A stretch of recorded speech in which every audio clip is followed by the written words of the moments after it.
ओम शांति 26 फरवरी 2023 ईश्वरीय ज्ञान अव्यक्त मुरली रिवाइज डेट 31/12/93। हेडलाइन: नए वर्ष में सदा उमंग उत्साह में उड़ना और सर्व के प्रति महादानी वरदानी बन व्यर्थ को समाप्त करना। आज नवयुग नई सृष्टि के रचता बाप दादा अपने नवयुग के आधार मूर्त बच्चों को देख रहे हैं। बाप दादा के साथ साथ आप सभी बच्चे सदा सहयोगी हो, इसलिए आप ही आधार मूर्त हो। दुनिया के हिसाब से आज का दिन वर्ष का संगम है। पुराना वर्ष जा रहा है और नया वर्ष आ रहा है। ये है वर्ष का संगम दिन और आप बैठे हो बेहद के संगम युग पर। आप सभी नव वर्ष के साथ साथ नवयुग की सभी को मुबारक देते हो। एक दिन की मुबारक नहीं, लेकिन नवयुग के अनेक जन्मों की मुबारक देते हो। इस संगम पर अच्छी तरह से अनुभव करते हो कि इस समय हम ब्राह्मण आत्माओं की नई जीवन है। नए जीवन में आ गए हो। ब्राह्मणों का संसार ही नया है। अमृत बेले से देखो तो नई रीत नई प्रीत है। पुरानी दुनिया की दिनचर्या और नए ब्राह्मण जीवन की दिनचर्या में कितना अंतर है। सब नया हो गया। स्मृति नई, वृत्ति नई, दृष्टि नई, सब बदल गया ना। और नई जीवन कितनी प्यारी लगती है। वैसे भी नई चीज़ सबको प्यारी लगती है। पुरानी चीज़ छोड़ना चाहते हैं और नई चीज़ लेना चाहते हैं। तो इस समय का यह छोटा सा नया संसार है। संसार भी नया और संस्कार भी नए। इसलिए दुनिया वाले भी नए वर्ष को धूमधाम से मनाते हैं। मनाने का अर्थ है उमंग उत्साह में आना। उत्साह होता है, इसीलिए मनाने के दिन को उत्सव कहा जाता है। उत्साह से ही एक दो को बधाइयाँ व मुबारक देते हैं व ग्रीटिंग्स देते हैं। आप ब्राह्मण आत्माओं के लिए हर दिन उत्सव है। सदा उत्सव अर्थात उमंग उत्साह में रहते हो। यह उमंग उत्साह ब्राह्मण जीवन यह उमंग उत्साह ही ब्राह्मण जीवन है। दुनिया की रीति प्रमाण विशेष दिन को मनाते हो। आज मनाने के लिए इकट्ठे हुए हो ना, लेकिन आपका नवयुग नई जीवन का उमंग उत्साह सदा ही है। ऐसे नहीं कि 2 तारीख हो जाएगी तो उमंग उत्साह खलास हो जाएगा। 1 मास हो गया तो और ख़त्म हो जाएगा। हर दिन उमंग उत्साह बढ़ता जाता है, कम नहीं होता। ऐसे है ना कि अपने अपने स्थान पर जाएंगे तो उत्साह खत्म हो जाएगा। हर घड़ी उमंग उत्साह की है, क्योंकि उमंग उत्साह ही आप ब्राह्मणों की उड़ती कला के पंख हैं। इस उमंग उत्साह के पंखों से सदा उड़ते रहते हो। अगर कार्य अर्थ कर्म में भी आते हो, फिर भी उड़ती कला की स्थिति से कर्मयोगी बन कर्म में आते हो। तो उड़ती कला वाले हो ना, तो बिना पंखों के तो उड़ नहीं सकते। यह उमंग उत्साह उड़ती कला के पंख सदा साथ है। यह उमंग उत्साह आप ब्राह्मणों के लिए बड़े से बड़ी शक्ति है। नीरस जीवन नहीं है। दुनिया वाले तो कहेंगे कि क्या करें, रस नहीं है, नीरस है, बेरस है। और आप क्या कहेंगे? उमंग उत्साह का रस है ही है।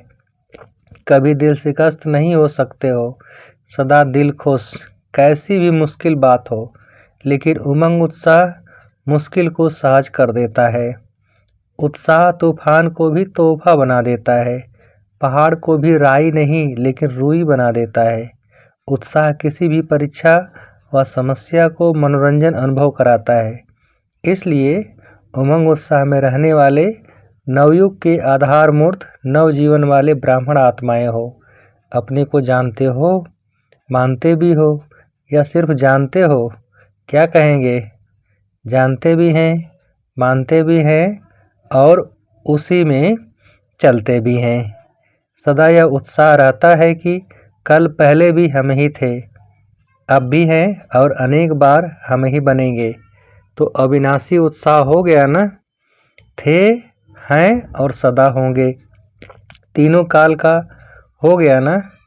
पास्ट, प्रेजेंट और फ्यूचर 3 काल हो गए, तो अविनाशी हो गया ना। बाप दादा देख रहे थे कि अविनाशी उमंग उत्साह में रहने वाली आत्माएं नंबरवार हैं या सब नंबर 1 हैं। जब हैं ही निश्चय बुद्धि विजयी, तो विजयी तो जरूर नंबर 1 होंगे ना, नंबरवार थोड़े ही होंगे। तो सदा नवजीवन के इस उत्साह में उड़ते चलो, क्योंकि आप आधार मूर्त हो। सिर्फ अपने जीवन के लिए आधार नहीं हो, लेकिन विश्व के सर्व आत्माओं के आधार मूर्त हो। आपकी श्रेष्ठ वृत्ति से विश्व का वातावरण परिवर्तन हो रहा है। आपके पवित्र दृष्टि से विश्व की आत्माएं और प्रकृति दोनों पवित्र बन रही हैं। आपके दृष्टि से सृष्टि बदल रही है। आपके श्रेष्ठ कर्मों से श्रेष्ठाचारी दुनिया बन रही है। तो कितनी जिम्मेवारी है। विश्व की जिम्मेवारी का ताज पहना हुआ है ना, कि कभी भारी लगता है तो उतार देते हो। क्या करते हो? जो डबल लाइट रहते हैं उनके जिम्मेवारी का ताज भी सदा लाइट यानी हल्का अनुभव होगा, भारी नहीं लगेगा। इस समय के ताजधारी भविष्य के ताजधारी बनते हैं। तो नए वर्ष में क्या करेंगे? अव्यक्त वर्ष भी मनाया। अव्यक्त वर्ष अर्थात फरिश्ता बन गए कि अभी बनना है? फरिश्ते क्या करते हैं? अव्यक्त का अर्थ ही है फरिश्ता। वर्ष पूरा किया तो फरिश्ता बने ना कि नहीं? अव्यक्त वर्ष अभी लंबा कर दें, 2 वर्ष का 1 वर्ष बना दें, अभी और आगे बढ़ना है ना। अव्यक्त वर्ष मनाया, अब फरिश्ता बनकर क्या करेंगे? सदा हर दिन हर समय महादानी और वरदानी बनना है। तो यह वर्ष महादानी वरदानी वर्ष मनाओ। जो भी संबंध संपर्क में आए उस आत्मा को महादानी मन कोई न कोई शक्ति का, ज्ञान का, गुण का दान देना ही है। तीनों खजाने कितने भरपूर हो गए हैं। ज्ञान का खजाना भरपूर है कि थोड़ा कम है? मास्टर नॉलेजफुल हो ना, तो ज्ञान का खजाना भी है, शक्तियों का खजाना भी है और गुणों का खजाना भी है। तीनों में संपन्न हो कि एक में संपन्न हो, 2 में नहीं। वर्तमान समय आत्माओं को तीनों की बहुत आवश्यकता है। सारे दिन में कोई न कोई दान देना ही है, चाहे ज्ञान का, चाहे शक्तियों का, चाहे गुणों का, लेकिन देना ही है। महादानी आत्माओं का बिना दान दिए हुए कोई भी दिन न हो। ऐसे नहीं वर्ष पूरा हो जाए और कहो हमें तो चांस नहीं मिला। चांस लेना भी अपने ऊपर है कि चांस देने वाले दे तब चांस ले सकते हैं, या स्वयं भी चांस ले सकते हैं। लेना आता है कि कोई देवे तो लेना आता है, कोई चांस नहीं देगा तो क्या करेंगे? देखते सोचते रहेंगे। सारे दिन में ब्राह्मण आत्माओं के, चाहे अज्ञानी आत्माओं के संबंध संपर्क में तो आते ही हो ना। जिसके भी संबंध संपर्क में आओ उनको कोई न कोई दान अर्थात सहयोग दो। दान शब्द का रूहानी अर्थ है सहयोग देना। तो रोज महादानी व वरदानी बन वरदान कैसे देंगे? वरदान देने की विधि क्या है? आपके जड़ चित्र तो अभी तक वरदान दे रहे हैं।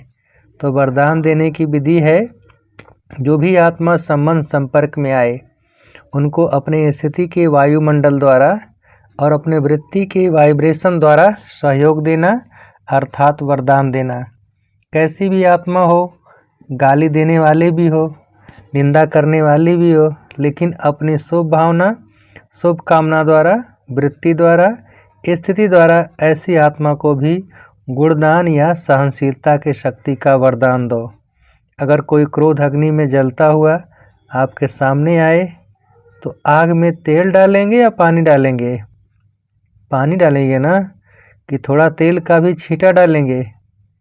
अगर क्रोधी के आगे आपने मुख से क्रोध नहीं किया, मुख से तो शांत रहे, लेकिन आँखों द्वारा, चेहरे द्वारा क्रोध की भावना रखी, तो भी तेल के छींटे डाले।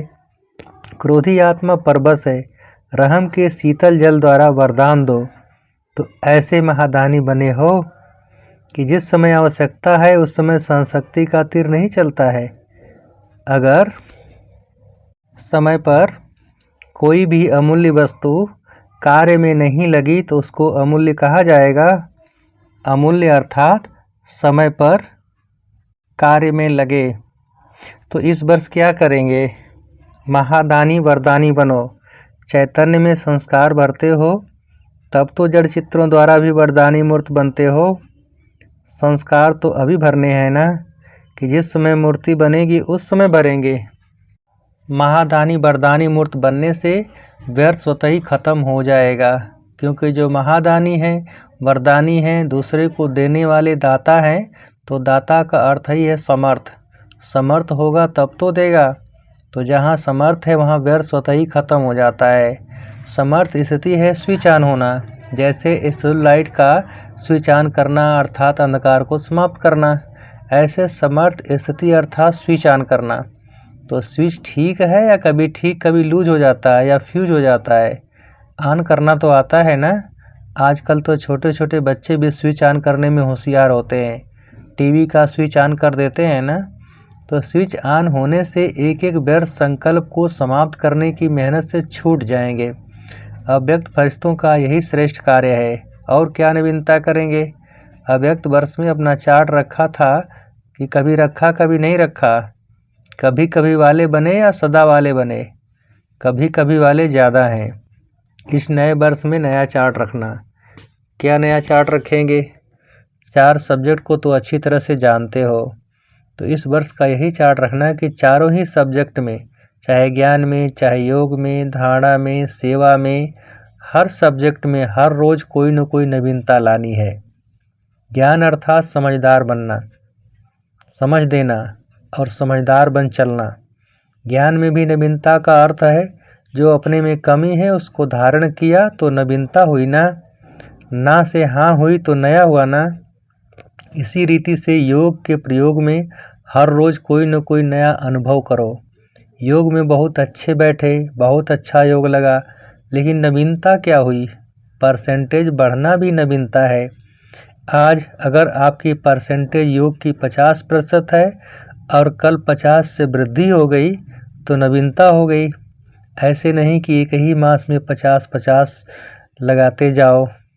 तो चारों ही सब्जेक्ट में स्व के प्रगति में नवीनता, विधि में नवीनता, प्रयोग में नवीनता, औरों को सहयोगी बनाने में और परसेंटेज बढ़ना माना नवीनता।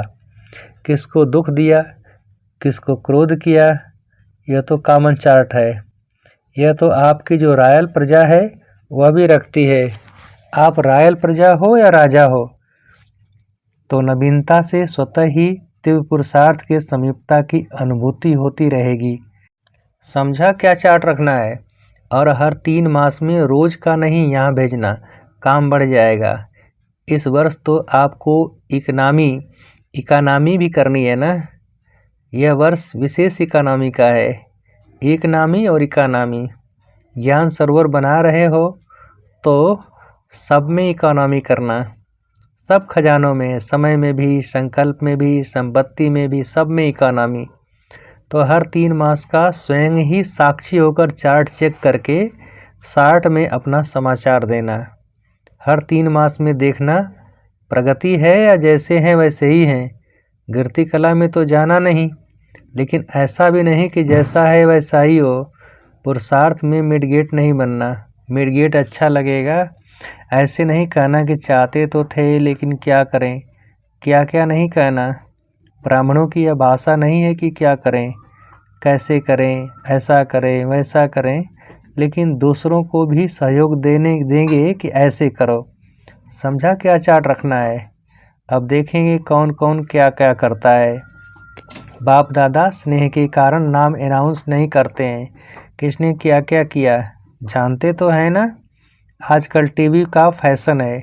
बाप दादा के पास भी टीवी है।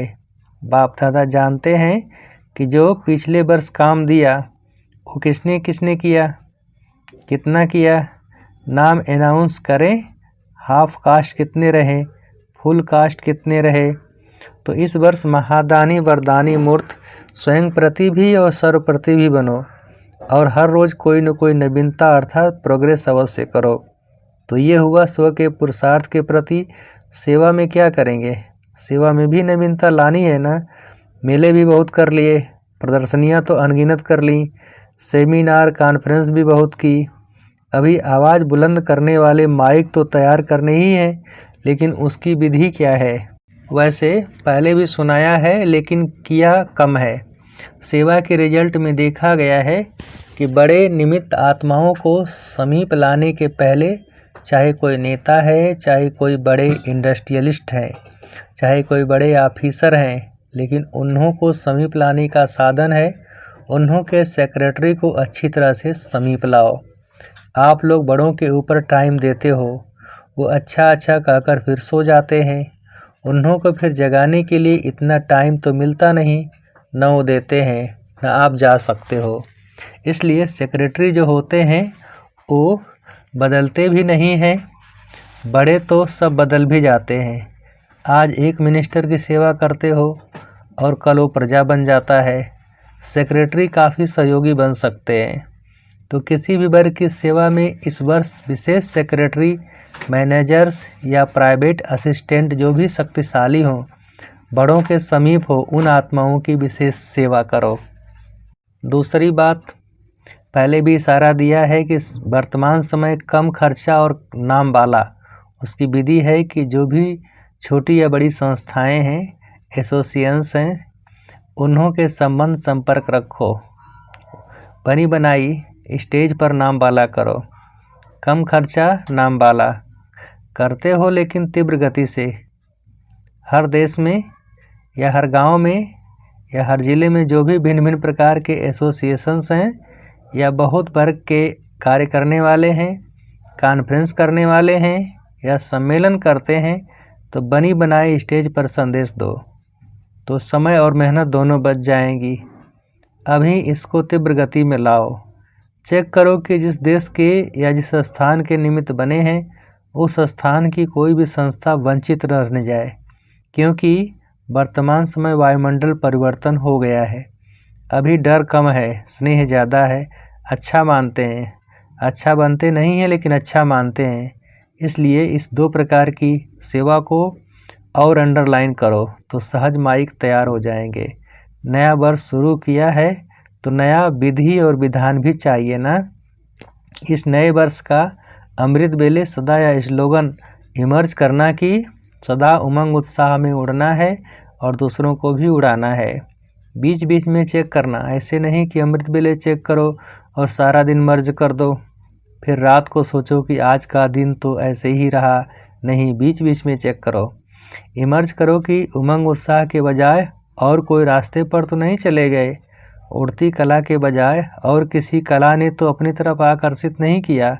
अच्छा, चारों ओर के नवजीवन अनुभव करने वाले सर्वब्राह्मण बच्चों को, सदा नवयुग के आधारमूर्त श्रेष्ठ आत्माओं को, सदा संकल्प बोल और कर्म द्वारा महादानी वरदानी आत्माओं को, सदा स्वयं की स्थिति द्वारा औरों की परिस्थिति को भी सहज बनाने वाली समर्थ आत्माओं को, सदा हर दिन स्वयं में प्रगति अर्थात नवीनता अनुभव करने वाले समीप आत्माओं को, सदा एक नामी और इकानामी करने वाले बाप समान समीप आत्माओं को बाप दादा का याद प्यार और नमस्ते।